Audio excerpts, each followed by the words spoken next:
তো দুদিন ধরে আমার শরীর আর মন দুটোই খারাপ, সেই জন্য কোনো ভিডিও আপলোডও হয়নি, ব্লগও বানানো হয়নি। তো বাদ বাকি জিনিসগুলোকে সাইডে রেখে আপাতত কাজে ফোকাস করা যাক। তো আমার এখানে দরকার ছিল একটা অ্যালোভেরা ডালের, আর আমাদের বাড়িতে দেখছো প্রচুর কিন্তু অ্যালোভেরা গাছ লাগিয়েছি আমি, কারণ আমার হামেশাই অ্যালোভেরা ডাল প্রয়োজন হয়। তো আমি মারামারি করার পর একটা অ্যালোভেরা ডাল কেটে নিলাম আর সেটাকে ধুয়ে রেখে দিলাম। তারপর আমি সারাদিন ভিডিও কিছু শ্যুট করতে পারিনি। তো সন্ধেবেলায় বেরিয়েছিলাম পূজার সাথে, একটু ওর কিছু কেনাকাটি করার ছিল। তো মোটামুটি ওর যা যা কেনাকাটি করা ছিল সেগুলো কিনলাম। তারপর গিয়েছিলাম সুনিতাতে চুড়িদারের পিস কিনতে। আমার না মানে রেডিমেড চুড়িদারের থেকে বানানো চুড়িদার পরতে বেশি ভালো লাগে। তো আমি আজকে কিছু কিনিনি, ওই কিনেছে একটা পিস। সেটা কেনার পর এই যে এই ড্রেসটা আমার রুহির জন্য খুব পছন্দ হয়েছে, যদি কোনোদিন সুযোগ হয় অবশ্যই একটা বানিয়ে দেবো।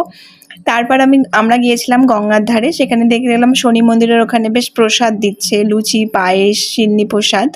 তো সেটা খাওয়ার পর বাড়িতে এসে দেখি ভাই আবার দিদির বাড়ি থেকে খিচুড়ি